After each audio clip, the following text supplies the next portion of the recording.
क्योंकि कहते हैं कि भगवान नारायण ने स्वयं कहा है जहाँ स्त्री का सम्मान है वहाँ लक्ष्मी जी ठहरती है। अब इसलिए नहीं कह रहे कि हम एक स्त्री जाति हैं, बिल्कुल नहीं। मेरे लिए माता पिता दोनों बराबर हैं, न माँ कम है न पिता कम है। श्री सुखदेव जी महाराज कहते हैं राजन, देवूती मैया ने उनके घर को स्वर्ग बना दिया। 40 वर्षों की समाधि लग गई। जब विवाह करके आए तो 40 वर्षों तक उन्होंने सूखे पत्ते खा करके अपने पति के साथ तप किया, पर मायके नहीं गए। नेत्र खोले, देखा देवी आप मायके क्यों नहीं गए? बोले विवाह के बाद एक स्त्री का घर उसका ससुराल ही होता है, इसलिए मैं आपका घर छोड़ करके नहीं गई। जय श्री 40 वर्ष के बाद समाधि खुली, देखा उन्होंने देवी तुम यहीं रही। तब के प्रभाव से इंद्र जैसा वैभव, हाथ पकड़ा और जैसे ही सरोवर में डुबकी लगाई तो 16 वर्ष की तो देवूती मैया और 20 वर्ष के कर्दम ऋषि बन गए। जीवन ग्रस्त जीवन प्रारंभ हुआ, 9 कन्याएं हो गई। देखो भगवान की कृपा, जहाँ एक बालक का वरदान मांगा था वहाँ 9 कन्या, ऐसी नवदा भक्ति जैसी, जिनमें से आप सभी जानते हैं ऐसी ऐसी कन्याओं ने जन्म लिया। आप भली भांति अनुसुईया महारानी को जानते होंगे, वो कर्दम ऋषि की पुत्री है, जिनकी लीला कौन नहीं जानता। तीनों देवों को जिन्होंने बालक बना दिया अपने सती के प्रभाव से, ऐसा प्रभाव। जब बालक भगवान परीक्षा लेने गए, माता अनुसुईया की परीक्षा लेने के लिए गए, तो वहां उन्होंने उनको बालक बना दिया।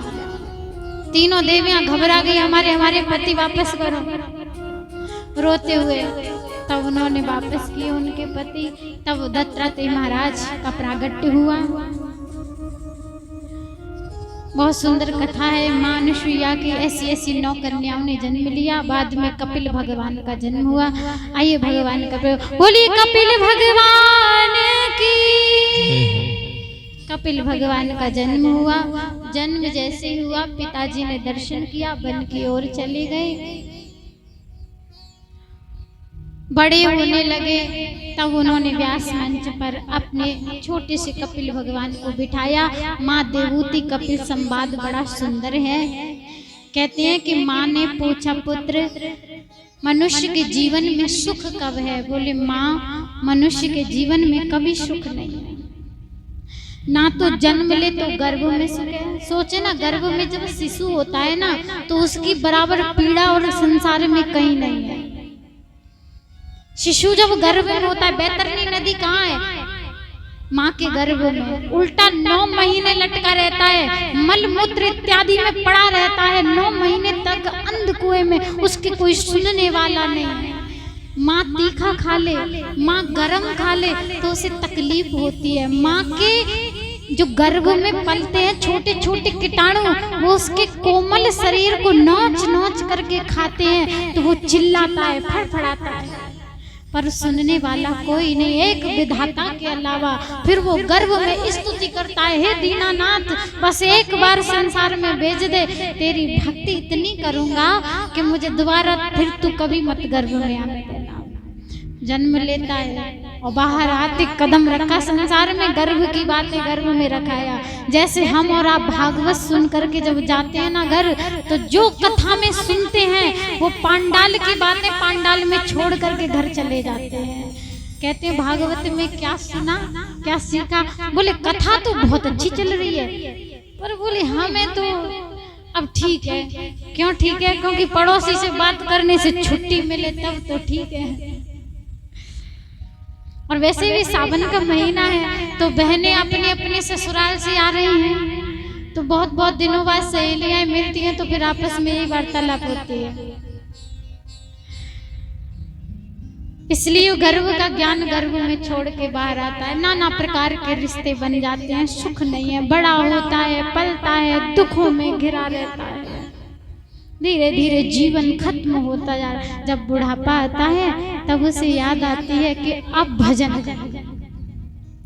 तब उसे याद आती है कि अब तो भजन कर भाई रे कि तेरी बीती उमरिया। अब तो उम्र बीत गई, अब तो भजन कर ले, क्योंकि कहते हैं कि जन्म जन्म मुनि जतन कराही और अंत राम कहे आवत नाही। कितना भी जतन कर लो लेकिन अंत समय भगवान का नाम नहीं आ सकता। किसका नाम आएगा? बोले बेटी की याद आ रही है, फोन करो, हम घबरा रहे हैं। कहते हैं कि जब आत्मा का पक्षी पिंजरे में फड़फड़ाए और परमात्मा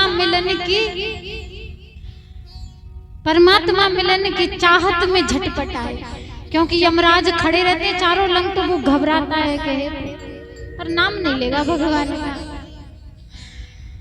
इसलिए जिस परिस्थिति में हो नाम भजो, क्योंकि राम से बड़ा राम का नाम, राम से बड़ा राम का नाम है। इसलिए माँ जीवन में जितना हो सके उतना नाम जप करो, क्योंकि कहते हैं कि कलयुग केवल नाम आधारा और सुमिर सुमिर नर उतरहि पारा। कलयुग में केवल नाम ही आधार है, एकमात्र मनुष्य के तरने का, और कोई नहीं है, साधन है। बोले अच्छा,